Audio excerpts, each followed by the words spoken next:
Today brings new momentum for Congresswoman Michelle Bachmann and some serious questions for former Governor Tim Pawlenty. He joins me now to address them. Governor, a disappointing finish for you.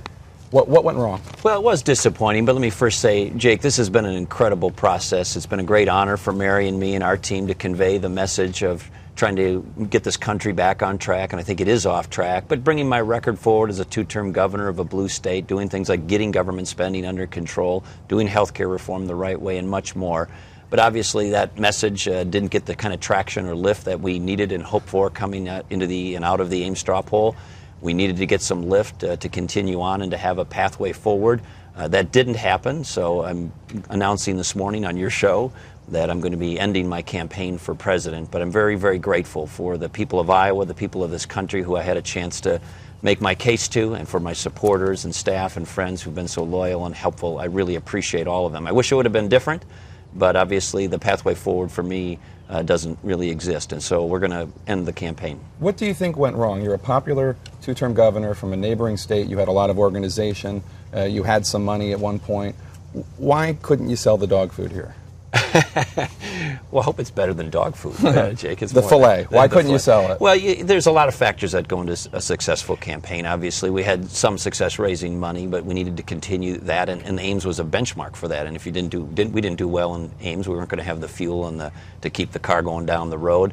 But also, there's a lot of other choices in the race, and for me, what I brought forward, I thought was a rational, established, credible, strong record of results.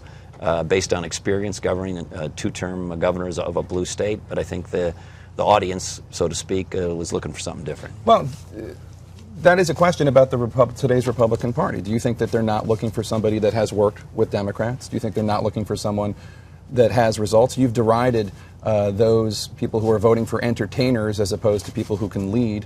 Is that just not what the Republican electorate is looking for right now? Well, I congratulate Congresswoman Bachmann on her victory, and for that matter, Congressman Ron Paul's close second. I mean, those are very impressive numbers. They lapped the field almost, and so congratulations to them. But, this is a long journey. The party is going to be now more broadly discussing who they want for their candidate, not just in Iowa, but in other places around the country. So we don't know what this ultimately will look like, but what we do know, at least for Ames and for Iowa and for me, is my record of being a two-term governor in a blue state with all the record results that I had wasn't sufficient to get us to the next phase. Well, you raise a good point. This is a long process, and other candidates in previous years have stuck it out, waited for other campaigns to implode or go away.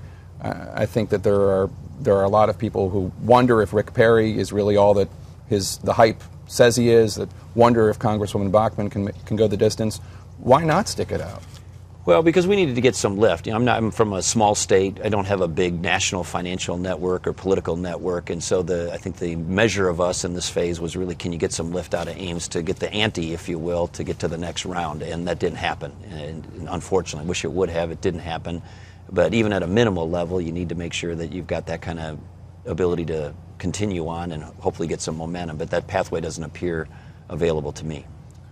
This must be personally devastating. I mean, you've worked very hard for this for a long time, and as a young politician, it's everyone's dream to be president of the United States. What is it like? What is it like personally? I mean, I realize you get to spend more time with your family now, and you actually mean that because you actually have a family you want to spend time with. But how difficult is this?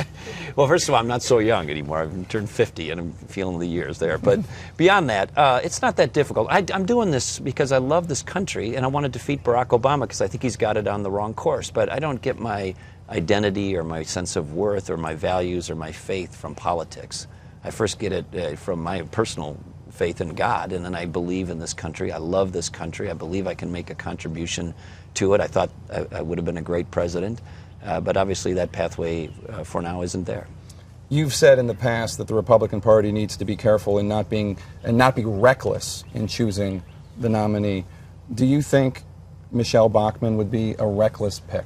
You can tell me now because you're not running anymore. Well, this thing's going to unfold over the next 6-8 months, and this is a long road, as you well know. So all of these candidates, whether it's Congresswoman Bachmann, Governor Perry, all the others, they're going to be tested. And this is, it's a big, bright light that comes down on you, and we'll see. But I do believe that we're going to have a very good candidate who's going to beat Barack Obama. But Barack Obama's numbers aren't very good nationally, and in the swing states that are going to decide the election, they're terrible. Right, and but, so the but main the way we're wrong going to nominee could still lead to Barack Obama winning. Yeah, that wouldn't be helpful. But sometimes, what looks certain this summer will look different next summer, and we don't know what's the right or wrong nominee yet. All of them are going to be tested, and somebody who can thrive in this process will have their mettle tested, and they'll be improved. And so a lot of times you see candidates start out weaker, they get stronger over time, or start out strong and fall by the wayside. So we just don't know. But I'm confident that our candidate will be a strong candidate. We got these wonderful ex-governors in the race. Are you going to endorse anyone?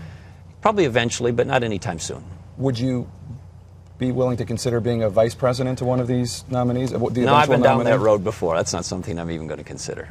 Do you think Michelle Bachmann is qualified to be president? Well, I think she's qualified to be president. I think now she's going to have to make her case to the American people about whether she's the best candidate and why she should be the Republican nominee and why she should be the next president against Barack Obama. And time will tell whether she can do that. And what's next for you? Well, what's next? I'm going to take my daughter to college over the next few days, and then I really don't know what the future holds for me. I have to have absolutely no plans, which is at the same time very liberating, but also a little concerning, so I got to get to work. All right. Well, Governor Tim Pawlenty, we thank you for joining us on this. Must be a difficult morning for you, and we wish you well. Thank you, Jake. Appreciate you having me on.